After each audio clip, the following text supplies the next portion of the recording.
প্লাগইনসের ভিতরে প্রবেশ করলে আমরা অল অপশনটি যখন থাকবে তখন সকল প্রকার অ্যাক্টিভ ইনঅ্যাক্টিভ সকল প্রকার প্লাগইনসকে এখানে দেখতে পাবো।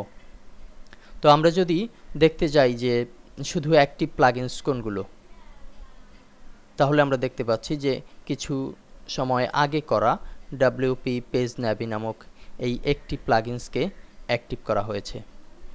যদি আমরা ইনঅ্যাক্টিভ অর্থাৎ 3টি প্লাগইনস আছে, পাশে 3 লেখা আছে, ইনঅ্যাক্টিভ করা প্লাগইনস আছে 3টি, সেই প্লাগইনসটি হচ্ছে এগুলো।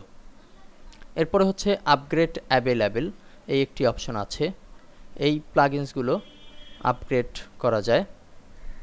তো আমরা অ্যাক্টিভ প্লাগইনসকে, যে প্লাগইনসটি অ্যাক্টিভ করা হলো সেই প্লাগইনসকে যদি আমরা ডিঅ্যাক্টিভ করতে যাই, তাহলে আমরা অর্থাৎ যে প্লাগইনসটি এই মুহূর্তে সক্রিয় আছে তাকে যদি নিষ্ক্রিয় করতে চাই, তার কার্যকারিতা যদি বন্ধ করে দিতে চাই, তাহলে শুধুমাত্র ডিঅ্যাক্টিভ এই অপশনে যদি একটি ক্লিক করি, তাহলেই কিন্তু আমাদের এই প্লাগইনসটি ডব্লিউপি পেজ ন্যাভি এই প্লাগইনসটি ইনঅ্যাক্টিভ হয়ে গেল।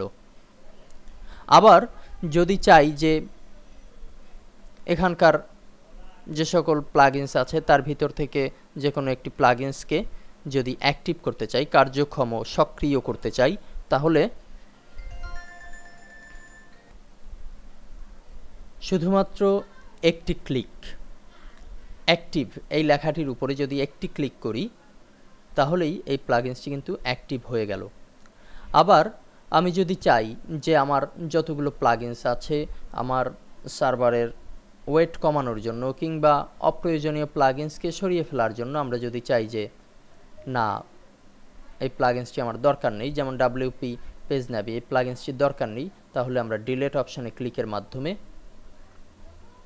এই প্লাগইনসটিকে ডিলিট করতে পারবো। এখানে একটি ওয়ার্নিং দেওয়া হয়েছে যে are you sure you wish to delete this files, অর্থাৎ আমি কি শিওর হচ্ছে কিনা নাকি ভুলবশত আমি ক্লিক করে ফেলেছি, এজন্য ওয়ার্নিংটি দেওয়া হচ্ছে।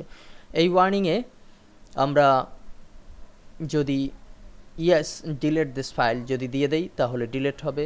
No return me to the plugins first list এটি হলে তাহলে এটি আবার ডিঅ্যাক্টিভ হবে। তো ইয়েস ডিলিট দিস ফাইল এই অপশানে ক্লিকের মাধ্যমে আমরা এই প্লাগইনসটিকে ডিলিট করে দিতে পারছি। ধন্যবাদ।